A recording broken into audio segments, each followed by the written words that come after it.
Pag-usapan natin 'tong Quadcom kasi alam ko naman napanood niyo na ito, pero isa rin 'to sa mahalagang parte na kung saan po makikita natin ang kagalingan ng mga tao. "Uy, bini-build up mo si Jinky Luistro." Oo naman, bini-build up ko si, Congresswoman Jinky Luistro, mga kababayan, at ang mga nasa Batangas diyan, puwedeng maging senadora, 'di ba, in the future.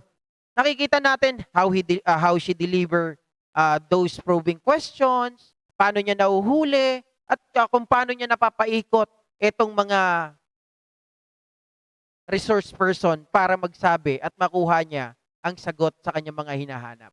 Panoorin po natin, mga ka-GP Natics. Uy, nawala. Oh, ito. Luistro for interpellations. Congressman Luistro, you may proceed. Thank you, Mr. Chair. I wish to raise questions to Dondon Palermo. Aha. Please identify yourself. Ano po ang buo at totoong pangalan ninyo? Magandang gabi po, Mr. Chair. Sa lahat ng membro ng Quad. Ako po si Donald alias Dondon Palermo. Ano pong kaugnayan ninyo dito sa pangyayari? Kaugnay ng pagkamatay ni Mayor Espinosa sa loob ng Baybay Jail Facility noong November 5, 2016. Magkatabi po kami ng silda ni Mayor. Magkatabi kayo ng selda. At habang nandun ka sa selda mo, mayroon bang sinabi sa'yo si Mayor Espinosa? Wala po. Yun bang pwesto ng selda nyo? Ay may pagkakataon ba kayong magkita, makita ang isa't isa at makapag-usap? Opo. Pag sinabi mo bang magkatabi, anong nasa pagitan ng selda ni Mayor at ng selda mo? Dingding ng silda namin. Ding-ding. So mula sa selda mo, makikita mo ba kung anong nangyayari kay Mayor Espinosa? Kung sa loob, hindi ko makikita. Pero dito sa labas, bago papasok siya sa loob, makikita ko lahat. Habang nasa loob ka ng selda mo at si Mayor Espinosa ay nasa loob din ng selda niya, makikita mo ba siya? Sa silda mismo, hindi ko siya makikita kung nandito ako sa silda. Pero pag lumabas si Mayor sa labas ng silda niya, makikita ko siya. Maririnig mo ba kung ano man ang nangyayari sa loob ng selda ni Mayor Espinosa? Kung malakas po ang galaw niya doon, maririnig ko. Kung mahina, hindi po. Ikaw ba'y malapit kay Mayor Espinosa? Hindi naman po. So ano lang nalalaman mo kay Mayor Espinosa? Bakit siya nandun sa kulungan? Ang nalaman ko lang po dahil pinakulong siya. Pinakulong. And do you confirm, pinatototohanan mo ba na noong November 5, 2016, nandun ka sa loob ng selda mo, alas 3 ng umaga? Opo. Anong naaalala mong pangyayari? Bakla daw ako. Bakla ba ako? Sabi ni Ray Tejerero. Bakla daw ako. Grabe naman yan. Grabe naman yan kung hindi bayaran, bakla, pangit. Wala na bang iba? Barbasirado pang baklang demonyo. Ay, hindi po ako demonyo. Bakit Ray Tejerero? Bakit ko nasabing hindi po ako demonyo? Kasi si Sara, presidente po ng demonyo. Si Digong, sabi niya, siya daw po ang papalit kay Satanas. Paano po ako magiging demonyo? Baklang demonyo. Samantalang ayaw ko po sa kanila. Kasi, kung ako po ay kampi sa kanila, ako po yung demonyo. Diba? Pero mukhang ikaw po yung kakampi sa kanila, kaya mukhang ikaw po yung demonyo. Di ba narinig niyo po yung sinabi ni Sara? Sabi niya, drag me to hell. Kahit saan tayo magpunta, ako pa rin ang presidente ng impyerno. Sabi ni Digong, hayaan nyo, pumunta tayo sa impyerno, maraming babae doon, yayayain ko kayo. At si Satanas, tatanggalin ko ang kanyang buntot at ako ang papalit sa kanya. So ngayon, paano nyo po nasabi na ako ay isang baklang demonyo? Hindi ko naman po ako kampi kay Sara, hindi naman po ako kampi kay Digong. Diba? So ngayon, sino po ang demonyo? Kayo po ata yun eh.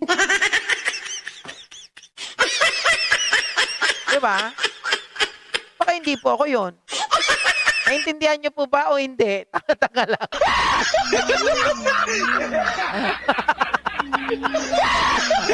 Diba? Mga kababayan na ito, diba? Kaya wag niyo po ako sasabihang demonyo. Kasi pag sinabihan niyo akong demonyo, alam ko kaagad na isasagot ko. Kasi si Sara, presidente ng impyerno, si Digong, papalit daw kay Satanas. Hindi naman ako kampi sa kanila. Natural, hindi po ako demonyo. Diba? Ito na naman. flood control. Sinagot ko na kanina yan eh. Isip-isip po ng ibang pambanat ha, kasi hindi nyo po ako kaya. Gary, November 5, 2016, alas 3 ng umaga sa Baybay, Provincial Jail, habang nasa loob ka ng selda mo at si Mayor Espinosa doon sa loob ng selda niya. Nung madaling araw, narinig ko na lang doon sa labas nga nagkagulo sila. Tapos, Sinong nagkagulo? yung mga guard doon at Yung mga jail guards. mga jail guard. Tapos, maya-maya, medyo tahimik na sa labas, pumasok na yung tatlo na naka-mask. Tapos, pagtapasok na doon sa papunta ng silda namin, Oo nga po, tama. Lalo ka tuloy mapapahiya dito. Di mo talaga naiintindihan, no? Sabi ni Ray Tejerero, ang demonyo galit sa mabubuting tao. O sabi mo po, demonyo ako. Di ba? Paano yan? Sabi ko nga, si Sara sabi niya presidente siya ng demonyo. Tapos si Digong papalit siya sa demonyo. So sila yung galit sa mabuting tao. Ay, ikaw din po, galit sa mabuting tao. So ibig sabihin, demonyo ka po. nakita nila yung ilaw ng CCTV na nakasiga pa. Tapos pagkita nila doon, bumalik yung tatlo. Mamaya, babalik yung pito na sila, pero nakita yung CCTV, wala na, patay na yung ilaw. Tapos pagpasok na doon sa silda, sa main gate, papasok dito sa silda namin, binuksan na doon. Tapos pang pito, pasok na yung pito. Yung isa, pumunta doon sa harap ng silda ni Mayor na may pinaka sirak kung sa pultahan bago pumasok doon sa silda ni Mayor. Ano yung sira? Pintuan na kahoy. Dahil Nakalak ba yung pintuan ni Mayor? Nakalak. So, nakita mo bang binuksan nila yung pintuan ni Mayor? yung maliit na pintuan, sinira lang yun dahil yung lock na nun, maliit lang eh. Ay, mukhang nakatulog ata to si Ray Tejerero. Hindi mo talaga narinig? Sabi niya, nagsabi ba si Sara na demonyo siya? Sinabi niya po, siya daw yung presidente ng demonyo. Tutulog ka, no? Natutulog ka. Hanapin mo dyan, sinabi niya, siya yung presidente ng demonyo. Gusto mo, pakita ko sa'yo. Meron pa ako dito noon. Presidente siya ng demonyo, sinabi niya. Oh, gusto mo pa? Baka umiyak ka dito. Sabi ko sa'yo, wag ako eh. Wala na, paulit-ulit, talo na eh. Kanino ba yung susi nung lock na yon? Sa mga gwardya. Nasa gwardya. Opo. Hindi nila binuksan, sa halip sinira na nila. Opo. Ang pintuan ay kahoy. Pagkatapos nilang masira, anong sunod na nangyari? Yung isang pulis, pumasok doon sa loob, sa harap ng gate sa silda ni Mayor. Yung iba namang kasama sa pito, pumisto sila sa gilid. Ang isa pumunta doon sa Silda City, kung saan nandun si Raul Yap. Sabi ni Mayor dito sa Silda, magandang umaga po, sir. Sinong nagsabi niyan? Si Mayor Espinosa. Si Mayor. Tapos ang sabi ni Mayor Espinosa, sir, maawa kayo, sir. Huwag niyo akong plantiran, kahit patalim, wala ko yan dito. Pakiulit mo nga, anong sinabi ni Mayor? Ang sinabi ni Mayor, sir, maawa kayo, sir, kahit patalim, wala ko yan dito sa loob. Tapos nakita ko yung isa na matangkad, pumunta na yung sa gitna, doon kung saan ako nakahiga. At pumunta siya doon, okay, wait lang. tapos sabay ganun sa kamay. Wait lang. Pag ganun niya, yung Guys, wait lang. Hinahamon ako eh. Hinahamon ako. Wait lang, hinahamon ako. Nasaan daw para, ipakita mo GAG. Easy. Teka lang. Hanapin ko nga. Papaano ko nga dito? Wait lang, nandito pa yan eh. Sigurado ka talaga ha? Hindi ka, baka mamaya bangunguting ka. Ito po, sabi ni Sara. Wait lang. Easy. Tutulog-tulog kasi sa Tutulog-tulog ka sa impyerno. Ha? Ganon. Ito, wait lang. Paparinig ko po sa'yo. Akala mo wala ako nun Andito pa yan, nakasave pa. Sara, presidente ng impyerno. All this revelation that ayun nga, meron kayong mga request kay President Bongbong Marcos in case he wins, which is he won. And of course, yung conversation nyo with Senator Amy Marcos. Ngayon ba, do you regret teaming up with President Ferdinand Marcos during the Ay, ganun, 2022 elections? Alam mo, inisip ko yan. Ay, gano. Naisip ko na yan. And then naisip ko kasi, ganito. Sila yung tumatakbo, di ba? Tumakbo si Ay, BBM, mo. tumakbo si Lenny. So, idol lang naman sa kanila yung mananalo noon. Tapos mayor ako ngayon. Imagine natin, Ah. parallel world Aha. na either sa kanila ang president and then ako ang mayor. Aha. So I'm sure, lahat ng mga nakapalibot sa kanila, magtitingin pa rin sila sa akin doon sa Davao City. Aha. Hahabulin pa rin nila ako doon Ah. sa Davao City because tinitingnan nila. Yung mga nakapalibot sa kanila, wala na yan silang pakialam kasi president na sila, di ba? Pero yung mga nakapalibot sa kanila, may pakialam. Kasi sila yung tumitingin ng future. Sila yung tumitingin ng 2028. And then, meron akong realization yan Aha. because ang nagsabi sa akin yan, si former Senate President Manny Villar. Antay ka lang. Sabi niya, wala kang Easy. kawala dyan. Saan ka man magtago, saan ka man pumunta, hahabulin ka nila. Kasi tinitingnan nila ang 2028. So, I don't regret running for Vice President. Kasi imagine nyo, kung mayor ako, tapos hinahabol nila ako ngayon. Diba? Napakadali nila ako i-suspend. Napakadali nila ako kasuhan. Napakadali nila ako tanggalin sa pwesto as mayor. Ah. Ngayon, hindi nila ako matanggal. Ah, bakit? Ano? Ano? They can drag me to hell. Oh, ito na.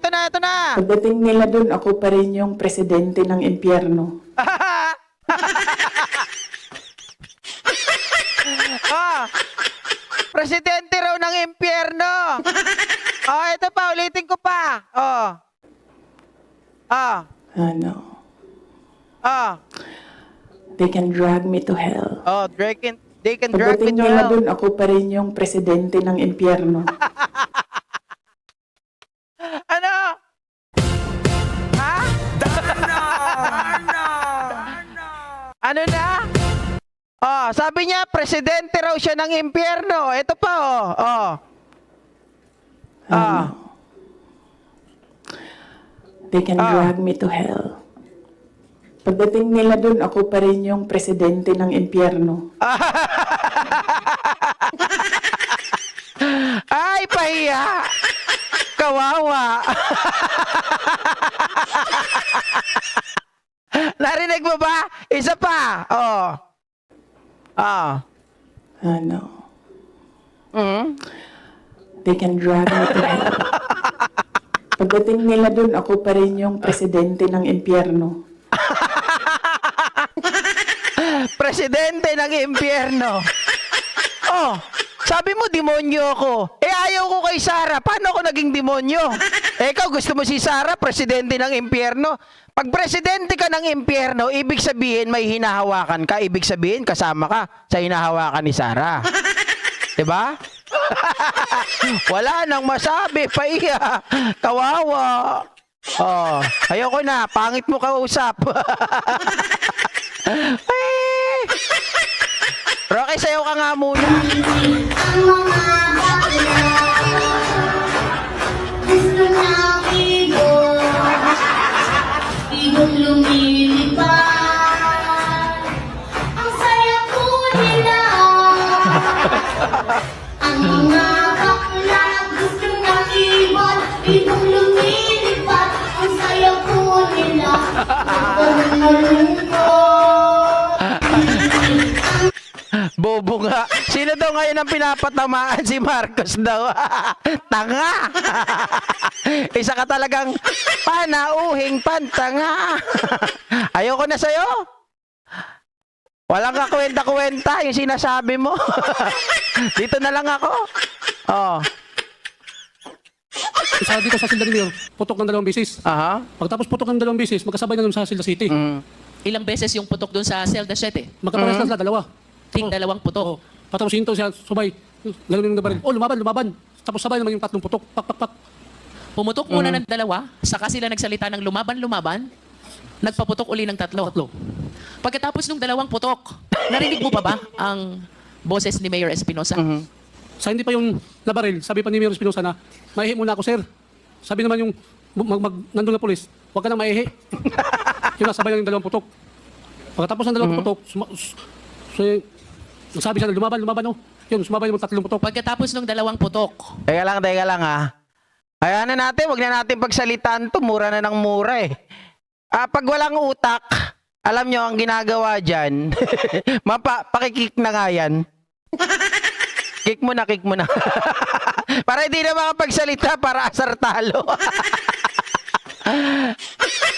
Wala eh. Ang usapan dito, walang GAGO, mga ganon. Paulit-ulit eh. Kick mo na yan. narinig mo pa bang nagsalita si Mayor Espinosa? Wala na po. Ang narinig mong nagsalita ay yung CIDG sa loob na nagsalita ng lumaban. Opo. At ang kasunod nito ay 3 putok ulit.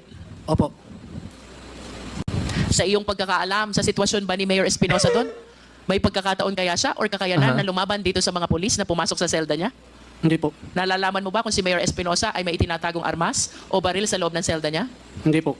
Nung nagmamakaawa si Mayor Espinosa, wala Grabe talaga itong mga pulis na to, no? Again, una, ang pinakamali dito ay bakit sila nagkakandak ng search warrant while inside doon po sa kulungan. Which supposedly, pwede naman itong gawin ng mga tao doon sa loob na mag-search sila, di ba? Pero hindi ganun ang nangyari. wala akong patalim, maawa na kayo. Anong sinagot nung mga pulis na pumasok? Wala po. Nagsalita pa siya ng iihi muna siya. Opo. At anong sagot sa kanya nung mga pulis? Huwag ka na maihi, Mayor. Huwag ka nang maihi. At ang kasunod nito ay pinutukan na ng 2 beses. Opo. Anong sunod na nangyari pagkatapos nitong kabuuan na 5 putok na narinig mo sa selda ni Mayor Espinosa at 2 putok na narinig mo sa selda ni Raul Yap? Pwede pa ulit po? Anong sunod na nangyari pagkatapos nitong 5 putok na narinig mo sa selda ni Mayor Espinosa at 2 putok na narinig mo sa selda ni Raul Yap? Hindi po. Magkaparehas lang ng putok nila sa Silda City at saka Silda Ono. Ibig sabihin ba doon kay Raul Yap pagkatapos ng 2 putok ay may kasunod din ito? Opo. Ilan naman ang kasunod na putok? Hindi ko mabilang dahil magkasabay sila, halos magkasabay yung dalawa eh. Pag hinto dito kami, hinto na po doon sa kabila. Pagkatapos ng mga putok na narinig mo sa 2 selda, anong sunod na nangyari? Pagkatapos noon, yung bumaril kay Mayor, pumunta dito sa harap sa silda ko. Tapos yung isang mama, nakabunit lang. Hindi, tama naman eh, mga ka-GP Natics. Ako, hindi ko nila lahat. Meron talagang mga siraulo rin. Kasi alam nyo, di ba, dahil nga sa reward system, masyadong naging garapal yung mga kapulisan natin. At syempre, inuutusan ito ng mga tao sa taas. Kung wala yung mga tao sa taas, hindi naman nila gagawin yan eh. Takot naman gumawa yung mga yan. Lahat, maliit na mama. Yung isa, may 2 baril, may baril isa. Tapos yung isa dito sa paa niya, nakalagay. Tapos pumasok siya doon sa silda ni Mayor. Yung sa kamay niya na baril, pag alis niya sa silda ni Mayor, wala na yung sa kamay niya. Tapos pumunta siya doon sa silda ni Raul Yap. Ang baril nandito sa paa niya, pagbalik na dito, pag labas, wala na rin.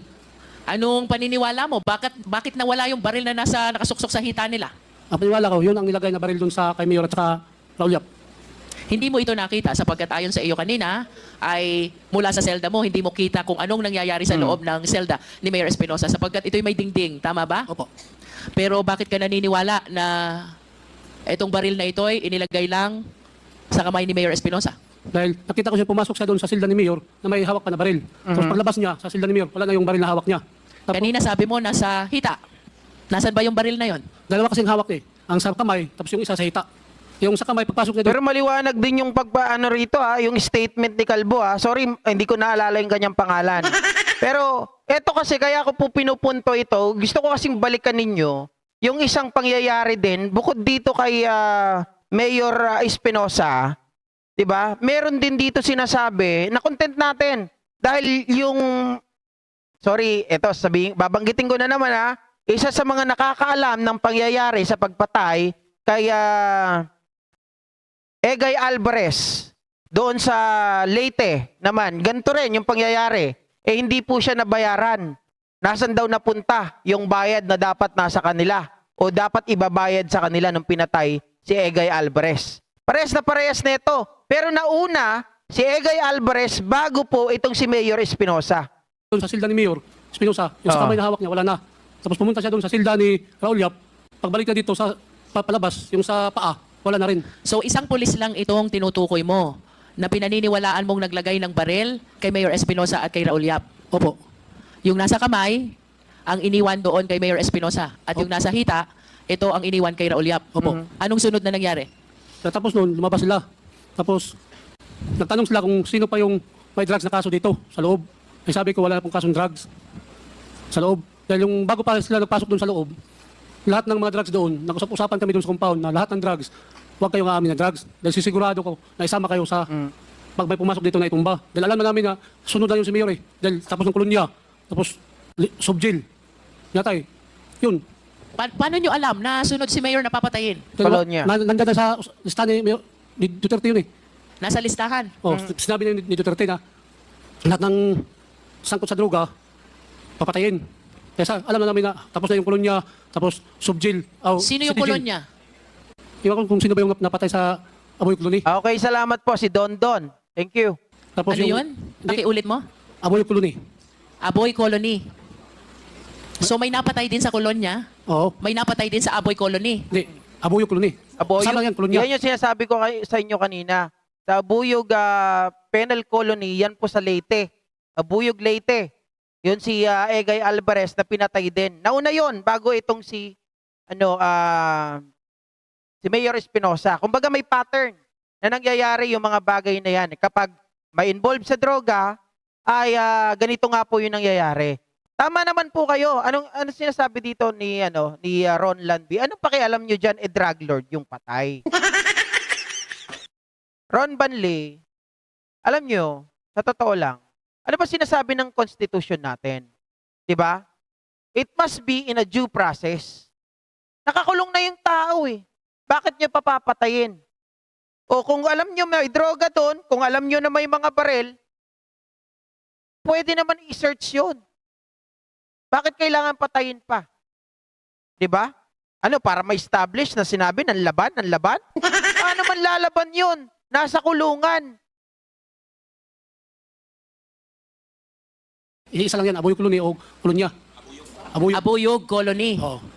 Ilan ang napatay doon sa Abuyog Colony? Yung balita doon, pang dalawa yata yung nabalita ng Miss TV. Dalawa. Tapos sa BJMP, isa. Si Isa. Intoy. Bago si Mayor.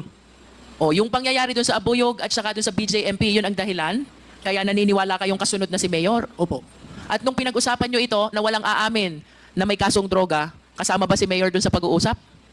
Wala. Wala po. So, si Raul Yap, kasama ba doon sa pag-uusap? Opo. Kasama siya. Eh bakit hindi nyo sinali si Mayor doon sa pag-uusap nyo? Naman siya basta makapunta doon sa loob. Dahil ibang silda siya. Dahil nakahiwalay siya. Oo. At ikaw ba sa iyong nasaksihan noong November 5, 2016, alas 3 ng umaga, ikaw ba'y naniniwalang si Mayor Espinosa ay biktima ng extrajudicial killing? Opo. Naniniwala ka din ba na ang pagkamatay ni Raul Yap ay bahagi din ng extrajudicial killing? Opo. May we request the Secretariat to please flash the picture? Sergeant Retana, we will be flashing a picture. Kindly identify if you know the police officer on the picture and if he has any relation to the incident that happened to Mayor Espinosa. Paki-identify po, Sergeant Retana, kung nakikilala po ninyo ang police na nasa picture. Yes po, kilala ko po siya. Marvin Reyes. Sino po siya? Marcos. Si Colonel Marcos po. Bakit niyo po siya kilala? Prior sa incident, hindi ko po siya kilala. Doon lang sa nakita ko sa mga TV. At maaari niyo po bang i-confirm kung kasama po siya doon sa mga police na pumasok sa Baybay Jail Facility? Hindi ko po ma-confirm yan dahil hindi ko siya nakita doon. Hindi niyo po siya nakita during that incident. Yes po, Mr. Rasaga, Yes, Mr. Chair. kindly identify the police officer in the picture. Colonel Rasaga? Uh, Sergeant Rasaga? Mr. Chair, si Colonel Marcos. Colonel Marcos? Kilala niyo po ba talaga si Colonel Marcos? Nakilala lang po, Mr. Chair, sa after na sa insidente. Dahil makikita na sa TV, si Sir Marcos pala yun. Nakita niyo po ba siya doon sa insidente noong November 5, 2016? Hindi rin namin makita dahil nakapisto daw din kami doon sa malapit sa office na. Kaming tatlo. Yun na isa pa rin katakataka na pangyayari. Bakit kailangan, kung wala kang itinatago, bakit kailangan i-paste the wall yung mga gwardiya doon sa penal colony? Diba? Para wala silang makita kung anong gagawin? Para maging sila ay, kumbaga, kasi pag sila ay pinaharap mo, parang tinanggalan mo na sila ng paningin eh. Pinatalikod mo, pinaharap mo sa pader habang yung tao dito. Diba? Maaari kasing, kaya pinaharap doon sa pader para magawa nila yung gusto nila dito. Lagyan ng droga, lagyan ng, tawag dito, lagyan ng baril. Diba? Kaya mga geologs talaga yung nagsasabi na tama lang, drug lord patayin. Mga kababayan, tao pa rin yung mga yan. Nahuli mo na eh. Diba? Nahuli mo na. Ano pang pwedeng gawin yan? Kung nasa loob, nahuli mo na nga eh. Sa makatuwid, pag nasa loob, mas konti na yung kanyang pwedeng gawin. Very limited na. Kayang-kaya mo na talagang gawin. Ang lahat ng gusto mo dyan, tingin mo, gagawa pa yan ng hindi maganda? Maglalagay pa yan ng baril sa katawan na alam niya naman sa sarili niya na mainit siya sa batas? Diba? Makakapagtaka lang. Sana ikaw, Ron Banley, dapat ikaw yung mahuli na ganyan, tapos pasuking ka, anuhan ka pa ng search warrant at lagyan ka rin. Diba? Ako, Padilla at saka Prado. Don, nakikilala mo ba ang police officer sa picture? Nailhan ako sa pakitabo na. Ito, ako kabantay. Mr. Chair? Sa to. Nailhan ako siya, gigat ko pakitabo ni Mayor Espinosa. Nakilala daw niya mula nung nangyari yung insidente. Pwede mo bang sabihin kung ito'y isa sa mga police or CIDG nakita mo na pumasok doon sa selda ni Mayor Espinosa? Di. Hindi ba siya kasama sa... Hindi, Steve Yasser. Ayoko maging hipokrito. Ayoko kayong dalin sa impression na kumbaga, para sa akin, half truth, half lies pa rin ang sinasabi ni Espinosa. Ako naniniwala doon sa sinasabi niya, nag-utos sa kanila ay si Bato para ilaglag si De Lima. Pero yung sinasabi niya na wala silang kinalaman sa droga, hindi drug lord, drug addict lang, hindi naman ako naniniwala doon kasi ang pinapaniwalaan ko, yung investigasyon nitong si Espinido, na sila ay sangkot talaga sa droga. Drug lord, kumbaga, mga kababayan. Kaya lang di rin natin maalis kasi drug lord man daw sila sa kanilang lugar, pero hindi naman daw po sila, kumbaga, kagaya ng iba. Diba? Pero, again, drug is drugs, masama yun. Pero pag nahuli mo na, tapos pinatay mo pa, nilagyan mo pa ng kaso, para lang makakuha ka ng pera at mapalabas na, ayan, na-neutralize namin, napatay namin. Kasi gumagawa pa rin ng kalokohan sa ano. Marami ng ibang tao na pwedeng hulihin eh. Hulihin nyo yung sarili nyo. Diba? sa mga pulis na nakita mo Di. sa insidenteng ito? Di. Mr. Chair, I wish to direct my next questions to the women. Please proceed. Lalong hindi ito marunong magtagalog, Chairman. Sige, Nay. Padayon lang, Nay. Sige, you can ask questions. Ano pong nalalaman nyo dito sa insidente na nagkaroon ng raid sa bahay ni Mayor Espinosa? Kasabot ka, Nay? Hindi lang sana. Maayong hapon. Maayong hapon, ma'am. Maayong gabi ito dayron. Kanang ang ako lang ng ika-istorya, kami mga women's. Karon ang bahay ni Mayor, kaming mga women's ngadtuon ginanamo kay amo kanang limpyuhan. Onya kami. Time out. Please translate, Mr. Chairman. Sila daw ay women's at pupunta sila sa bahay ni Mayor para maglinis. Aha. Sige, Nay, padayon. Maglimpyo kami, tibuok bay. sa sakop hasta sa gawas. Naglilinis daw sila sa buong bahay, sa loob at saka sa labas. Oh, onya pag kuan na mo pag humana mo panguan panlimpyo, amo na sad nang kuanon ang mga sinina nila ni mayor kay amo na sang among gipangyab-yab. Ano bang ingon ba? Ipangyab-yab. Tapos sila maglinis, yung mga damit daw nila mayor, sa to? Oh, kay mga parang pagpag. Oh. gipagpag kay mga pinilo man, di giyab-yab. Pagkahuman, panamo pangyab-yab, hasta dito sa tibuok nya pag humana og pangyab-yab, kita may og sako sa bugas. Sako sa bugas, amo gisuod ang mga sinina nga amo gipangyab-yab dito sa sako. Walay sulod ang sa sako. Way sulod. Wa. Okay. Gisuod namo lang ang mga nuod o mga sinina nila So, mayor. mga sinina mo inyong Okay, ano ko na lang to, i-brief ko lang yung sinasabi ng mga state witness dito. Kasi nag-focus tayo doon sa mga witness mismo doon sa loob ng selda. Ito mga babae na to, yung mga katulong, ano raw yan nasa 60 plus. Kung di ako nagkakamali sa number. Lahat sila naglilinis labas at loob. So binabaliktad nila lahat yung mga kagamitan dyan sa bahay ni Mayor. Kasi kung meron daw kontrabando na mga katulad ng mga baril, mga pasabog, granada at kung ano-ano pa, makikita nila yon. Pero wala po silang nakikita kasi meron na silang naulinigan, napapasukin sila. So parang eto, pinalinis na sa mga katulong na siguraduhin na baka mamaya, kumbaga sila pa lang, nasa kanila na yung prevention. Linisin natin to, tingnan natin.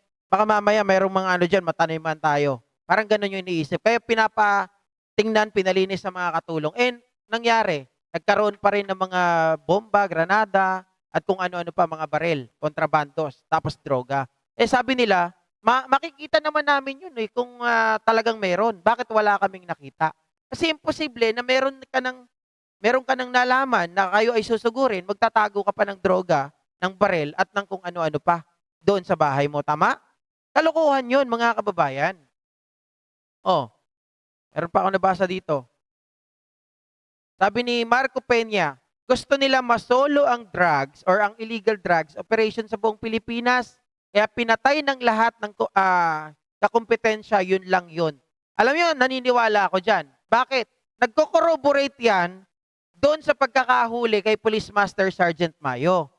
Nung naubos na nila yung kanilang kakumpetensya, sino ang humawak? Yung mga pulis na. At yung mga pulis, dahil nga sila na ang humawak ng kada mga lugar, meron na silang mga hinahawakang mga lugar, sila mismo nagkakabanggaan.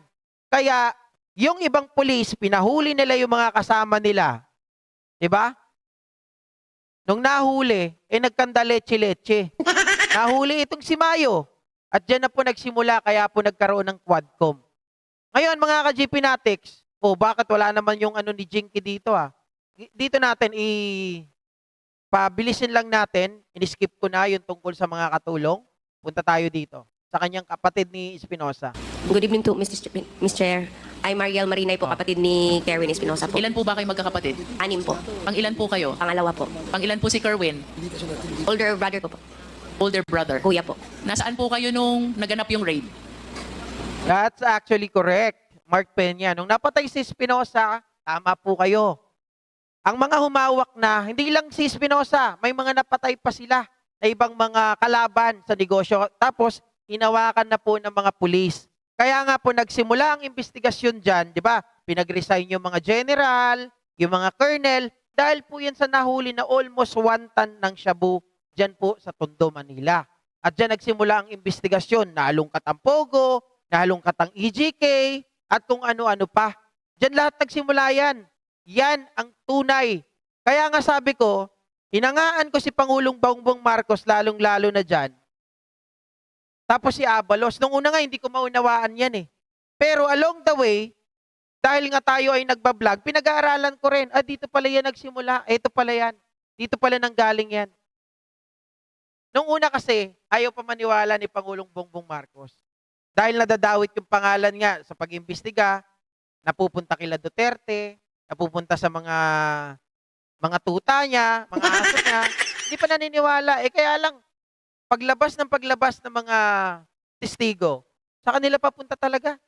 nasa ano kami, parang nalito lang si ate. Nasa munisipyo po kami noon. Si daddy kasi at that time po, nag-request pa kami na magpa-custody kay Sir Espinido sa police station. Nasa munisipyo po si daddy noon. Doon na siya natutulog, doon na lahat kasi di na kami umuwi kasi natatakot na po kami sa nangyayari sa amin. Ilan po kayong family members na kasama ni Mayor sa munisipyo?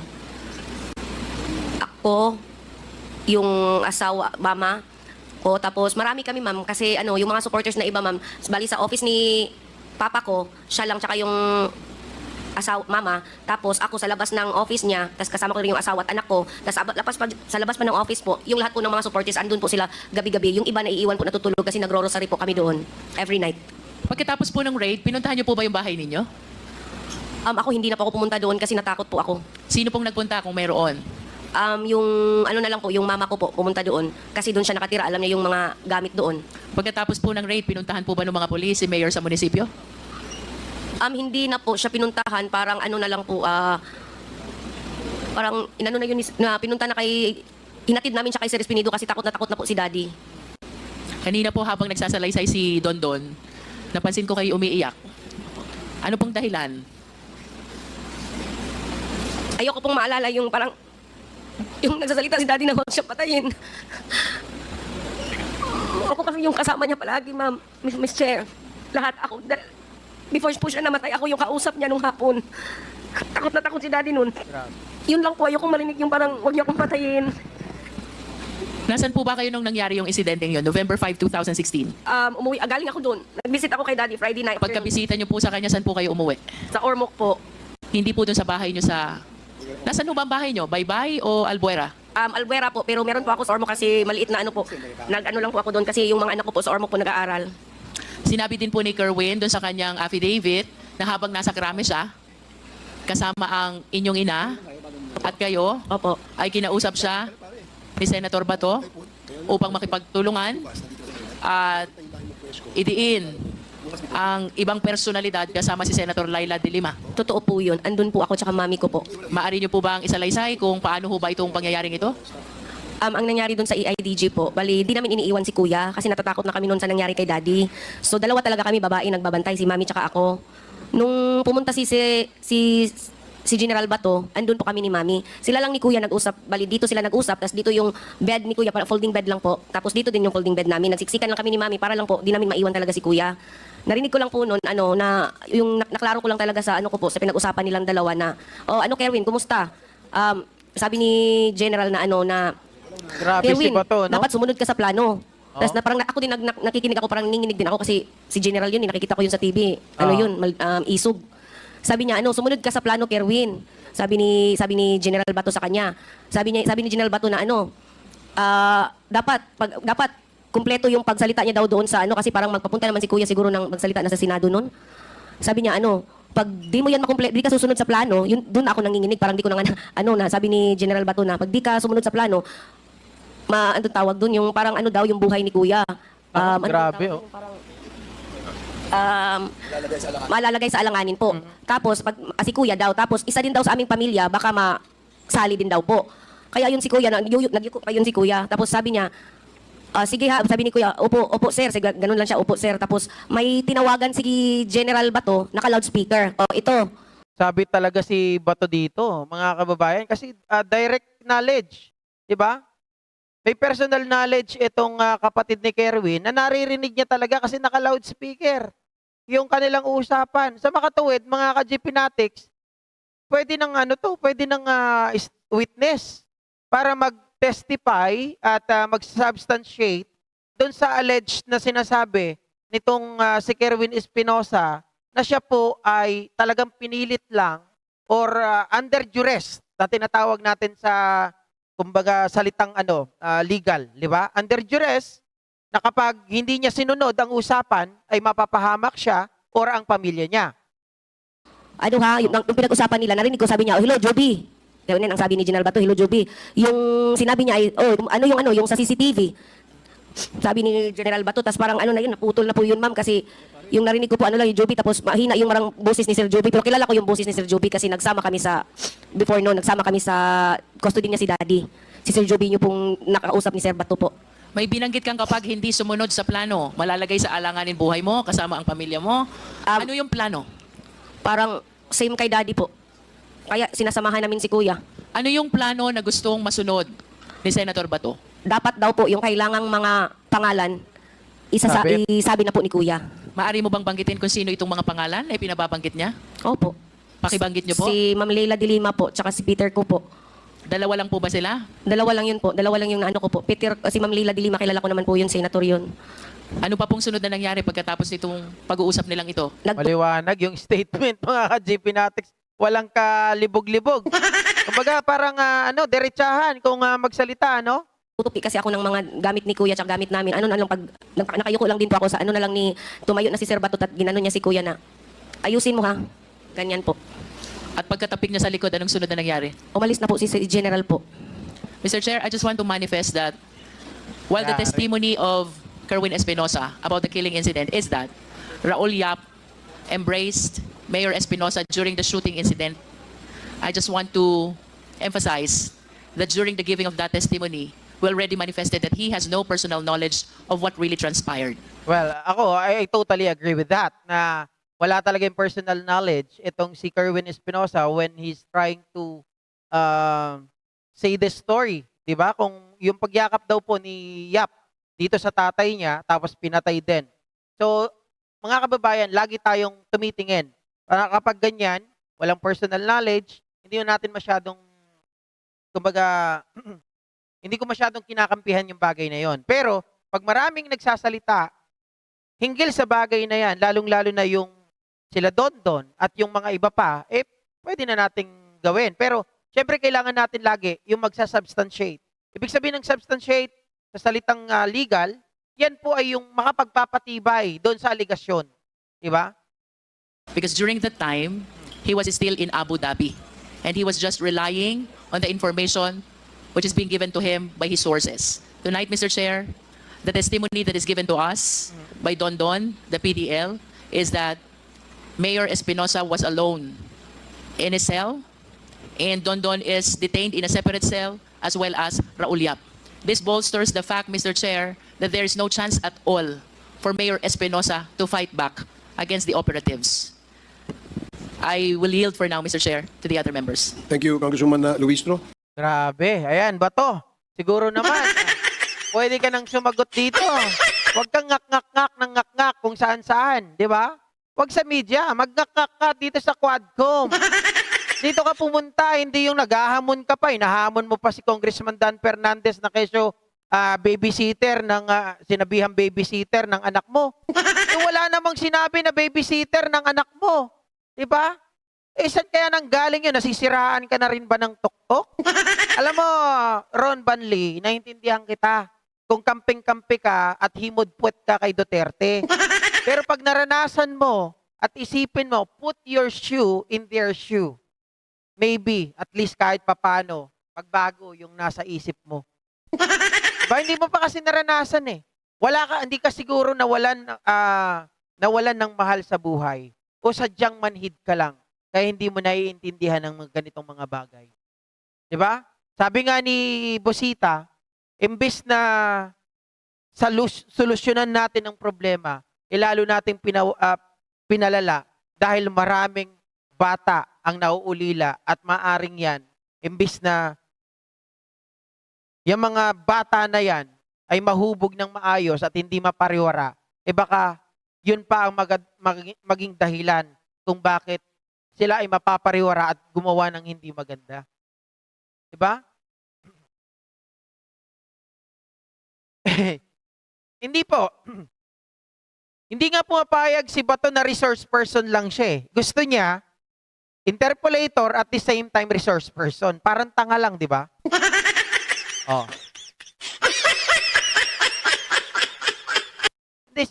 Alam kasi nila sira na sila. Kaya wala na silang pakialam sa sarili nila. Hindi na sila pasok sa sa survey. Laglag na sila. At ang kinakatakutan nila ba to, kaya sinisira na lang nila yung credibility ng Quadcom. Sa gagawin nila dyan, suicidal na ang gagawin nila ba to. Bakit suicidal? Sabi ko nga, hindi na sila mananalo. So kailangan, sirain na lang nila yung credibility ng Quadcom kasi para yung mga tao makakuha pa sila ng simpatya. At kasi mga kababayan, darating ang panahon na kapag nagtuloy-tuloy pa rin to, magiging kintakom at pagtuloy-tuloy yung investigasyon, wala na silang mapapagtaguan na interparliamentary courtesy. Diba? Eduardo Nu. Good evening bro, pa-shoutout sa birthday. Birthday ko lang. Watching from White House, Yukon, Canada. Oy! Shoutout po, Sir Eduardo Nu. Thank you so much sa inyo ang panonood dyan sa White House, Yukon, Canada. Mabuhay ka hanggat gusto mo. My God. Happy birthday, Eduardo Nu. Happy birthday sa iyo, ha? At sa lahat ng kasama mo dyan, happy birthday na sa inyong lahat. Magsaya kayo, magsaya. Enjoy your day. God bless sa ating lahat, mga kababayan. Thank you so much po. Hanggang dito na lamang at magkita-kita tayo. Sa susunod kasi nag-extend na po ako. Narinig nyo, may kantahan. Narinig nyo ba? May kantahan na, nag-extend na kasi ako. Umabot na ako. Usapan 2 hours lang. 2 hours and 45 minutes na tayo. Bye!